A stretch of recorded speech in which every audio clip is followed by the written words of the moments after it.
Sindh high court Karachi वासियुनि पसंद जो परणो कंदड़ नीगरी दुआ ज़हरा खे अदालत में पेश न करण ते IG सिंध कामरान फज़ल खे उहिदे तां हटाइण जो हुकुम ॾेई छॾियो। सिंध हाई कोर्ट में दुआ ज़हरा ऐं निमरा काज़मी केस जी ॿुधणी थी। IG सिंध कामरान फज़ल एडिशनल IG ग़ुलाम नबी मेमण बि अदालत में पेश थिया। पुलिस कराची मां लापता थी परणो कंदड़ नारी निमरा काज़मी खे अदालत में पेश करे छॾियो। निमरा काज़मी जा घर भाती बि अदालत में मौजूद रहिया। पुलिस निमरा काज़मी खे मुड़स समेत अदालत में पेश कयो। निमरा जी उमिरि जी टेस्ट जो हुकुम जारी कंदे अदालत निमरा खे शेल्टर होम मोकिले छॾियो। केस जी ॿुधणी 2 जून ताईं मुलतवी कई वई। अदालत पारां दुआ ज़हरा खे पेश न करण ते सख़्त कावड़ जो इज़हार कंदे IG सिंध कामरान फज़ल खे कम खां रोकण जो हुकुम ॾींदे खाइण से चार्ज वापसि वठण जो हुकुम ॾेई छॾियो। अदालत रिमार्क्स न त हू IG सिंध जी रिपोर्ट मां मुतमिन नाहिनि। कामरान फज़ल खां जांच वापसि वठी कंहिं अहल ऑफिसर हवाले कई वञे।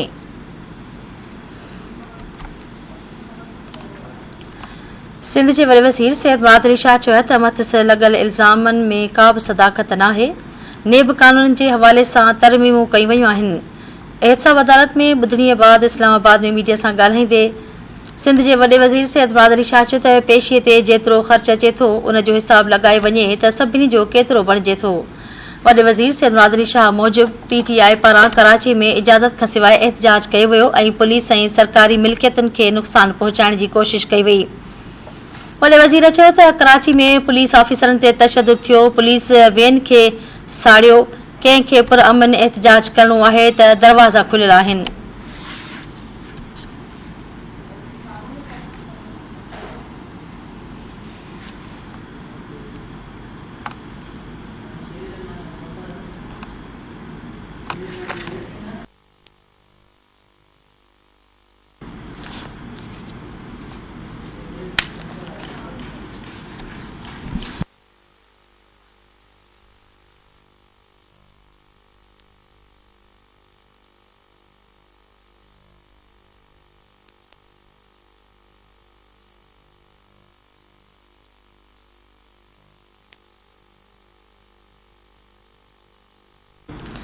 सूबाई वज़ीर सईद गनी चयो आहे त हुकूमत सियासत खे दाव ते लॻाए गैर मक़बूल फ़ैसिला कया।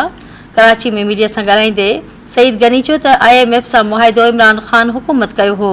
सईद गनी जो चवणो त इमरान ख़ान पंहिंजी हुकूमत वेंदे ॾिसी IMF मुआहिदे जी मुखालफ़त करण लॻो। हुन चयो त इमरान ख़ान पाण खे क़ौमी लीडर चए थो पर पेशावर खां ॿाहिरि नथो निकिरे। बिलावल भुट्टो ज़रदारी चयो हुयो त हू इमरान ख़ान इस्तीफ़ा ॾिए या बेइतमादी रिथ खे मुंहुं ॾिए। सईद गनी मूजिब लीक थियल आइडियो बाबति हू अॻूणे सदर आसिफ अली ज़रदारी खां पुछी आगाही ॾींदो। चूंडूं इमरान ख़ान जी मर्ज़ी मुताबिक़ न थींदियूं।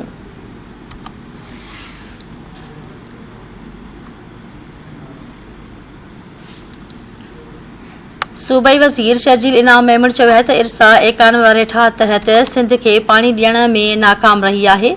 समाजी राब्तनि वारी वेबसाइट ते जारी कयल बयान में सूबाई वज़ीर शर्जील इनाम मेमण चयो त सिंध जा हारी पाणी बहिरान खे मुंहुं ॾेई रहिया हुआ। उन चयो त वॾे वज़ीर आबपाशी खाते वारे वज़ीर पाणी वारो मामिलो वफ़ाक़ ॾाढो उथारियो आहे। संदसि चवणु हुयो त वज़ीर आज़म मुदाख़लत करे त सिंध खे हिसे जो पाणी मिली सघे थो।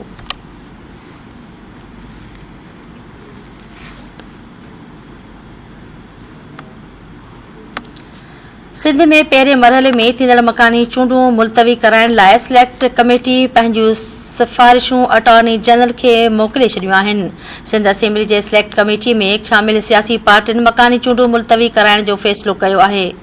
सिलेक्ट कमेटी में शामिल मुतहिदा ऐं PTI जे मेंबरनि मौक़िफ़ इख़्तियार कयो हुयो त पहिरियां मकानी बिल में तरमीमूं पास कयूं वञनि उन खां पोइ इलेक्शन थियणु घुरिजे।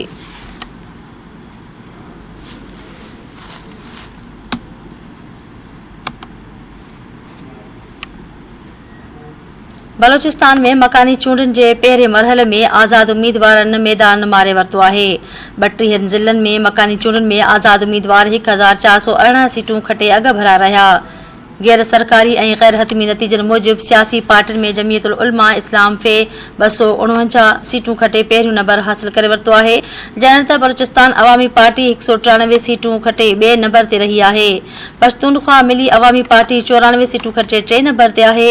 National party 88, BNP 70, people's party 56, BNP अवामी 42, तहरीक इंसाफ़ ANP 23 सीटूं हासिल कयूं।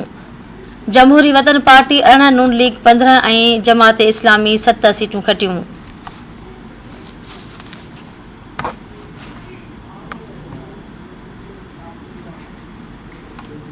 हुकूमत पारां अवाम ते पेट्रोल बम किराइण बाद बिजली जो वॾो झटको ॾियण जो तयारियूं कयूं वयूं आहिनि। 1 जुलाई खां फ़ी यूनिट 8 रुपया मरहलेवार वाध जो इम्कान आहे। तवानाई वारी वज़ारत जे ज़रियनि मूजिब बिजली जी क़ीमत में वाध बुनियादी टैरिफ जी मदद में कयो वेंदो ऐं वाध जो फ़ैसिलो बिजली फ़राहम कंदड़ 10 कंपनियुनि जे दरख़्वास्त ते नेपरा जी सिफ़ारिश बाद कयो वेंदो। फ़ैसिले बाद वफ़ाक़ी हुकूमत टारगेटेड सब्सिडी जो बि फ़ैसिलो कंदी। ज़रियनि मूजिब फ्यूल प्राइस महांगे डॉलर, गर्दिशी कर्ज़नि ऐं कंपनियुनि जे नुक़साननि सबबि बिजली महांगी थींदी, क़ीमतुनि में वाध में मरहलेवार थींदी।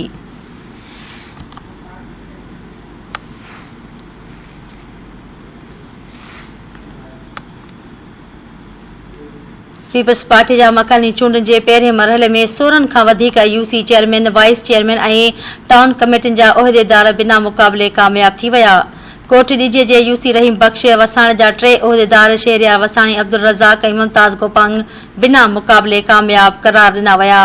लाड़काणो जे सचल टाउन नज़र मोहल्ला तां रज़ा खोखर चेयरमैन ऐं काशिफ उमराणी वाइस चेयरमैन जे उहिदनि ते कामयाबी हासिल कई।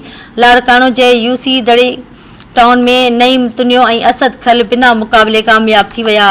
लाड़काणो जे यूसी 5 तां पीपल्स पार्टी जो ख़ैर मोहम्मद शेख ऐं हारून हुलियो बिना मुक़ाबले कामयाब करार ॾिना विया। ठुल जे यूसी गढ़ी हसन ते अब्दुल बासित ऐं मीरपुर बुरड़ो ते सदाम हुसैन खान ऐं कादिर खान जो पुट बिना मुक़ाबले कामयाब थी विया। PPMPA मुमताज़ जखराणी जे तक टाउन कमेटी गढ़ी खैरू जा वार्ड जा समूरा मेंबर बिना मुक़ाबले कामयाब थी विया। ॼाणायल समूरनि यूसिन वार्डनि जा आज़ाद उम्मीदवार PP उम्मीदवारनि जे हक़ में हथ खणी विया आहिनि।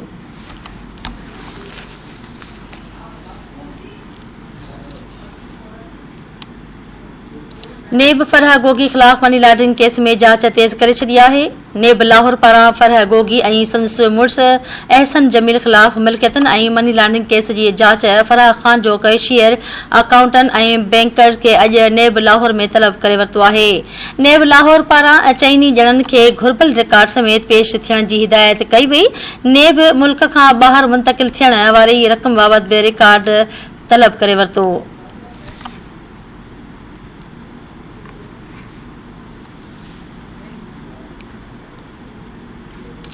Sindh high court Pakistan post office जे ज़मीन ते गैर कानूनी कब्ज़ो ख़त्म कराइण जो हुकुम ॾेई छॾियो आहे। सिंध हाई कोर्ट में पाकिस्तान पोस्ट ऑफिस सोसाइटी जी ज़मीन ते कब्ज़े वारे मामले जी ॿुधणी थी।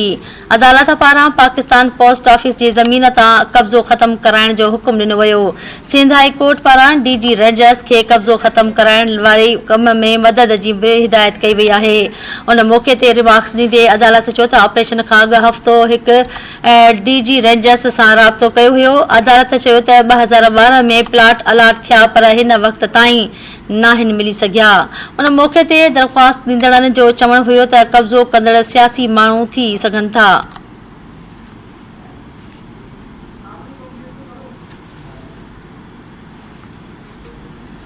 कराची जे ज़िले कोरंगीअ जे DC ऑफिस मां अमलो कलाकनि जा कलाक ग़ाइब हुजण जो इंकशाफ थियो आहे। DC ऑफिस में डोमिसाइल ब्रांच असिस्टेंट कमिश्नर ऐं ADC 1 में ऐं ॿियनि ऑफिसनि जा ताला न खुली सघिया। इलाइक़े वासियुनि जो चवणु आहे त ADC 2 जो ऑफिस समेत DC ऑफिस जे अक्सर कमरनि जा 9 वॻे ताईं ताला ई न खुलिया। हुननि चयो त ऑफिस जी टाइमिंग 9 वॻे हुजण बावजूदि DC ऑफिस जो अमलो 10 खां 11 वॻे अचणु लॻो आहे। संदन चवणु हो त DC ऑफिस जो अमलो 11 वॻे अचण सबबि डोमिसाइल ठाहिराइण समेत ॿियनि कमनि लाइ ईंदड़ अक्सर शहरी मायूस थी वापसि हलिया वञनि था। इलाइक़े वासियुनि मुतालबो कयो आहे त मुलाज़िमनि खे ड्यूटी जो पाबंद बणाए खेनि ॾुखियाईनि खां बचायो वञे।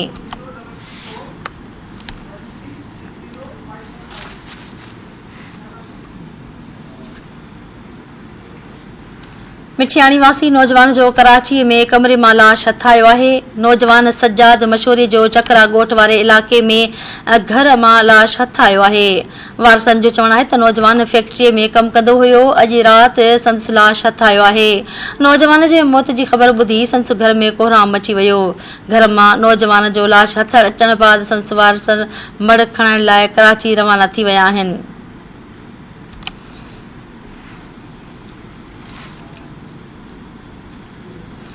थड़ी मोहब्बत में जमाली बिरादरी जे ॿिनि धुरनि में झेड़े सबब नीगर क़त्ल ऐं संदसि वालिद ज़ख़्मी थी पियो। इल्ताफ़ कॉलोनी में जमाली बिरादरी जे ॿिनि धुरनि में झेड़ो थी पियो आहे, जंहिं दौरान गोलियूं लॻण सबब 15 वरियनि जो सागर जमाली मारिजी वियो, जॾहिं त संदसि वालिद सिकंदर जमाली ज़ख़्मी थी पिया। इतला ते पुलिस पहुची मारिजी वियल नीगर जो मड़ ऐं ज़ख़्मियुनि खे इस्पताल मुंतक़िल करे छॾियो। ज़ख़्मी सिकंदर जमाली जी हालत गणती जोगी हुजण करे खेसि कराची इस्पताल मुंतक़िल कयो वियो। मारिजी वियल नीगर जो मड़ इस्पताल मां ज़रूरी कार्रवाई बाद वारसनि हवाले कयो वियो। लाश घर पहुचण ते कोहराम मची वियो।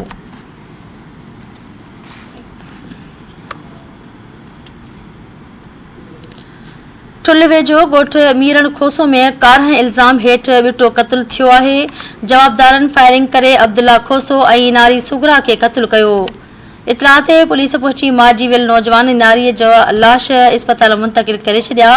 पुलिस मूजिबि 11 मामले तां नौजवान ऐं नारी जो क़त्ल थियो आहे। पुलिस मूजिबि क़त्ल में मुलविस जवाबदारनि खे जल्द गिरफ़्तार कयो वेंदो।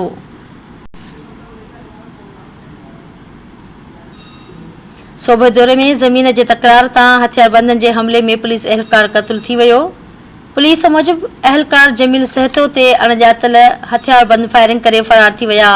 खेसि ज़ख़्मी हालत में गमपट इस्पताल मुलतवी कयो पियो वियो त रस्ते में ई फ़ौत थी वियो। पुलिस मूजिबि मारिजी वियल एहलकार जी सुञाणप जमील सहतो जे नाले सां कई वई, जेको सोभो देरो थाणे ते मुक़ररु हुयो। ज़रनि जो चवणु आहे त पुलिस एहलकार जमील सहतो जे माइटनि सां ज़मीन जे मामले ते तकरार हलंदड़ हुयो।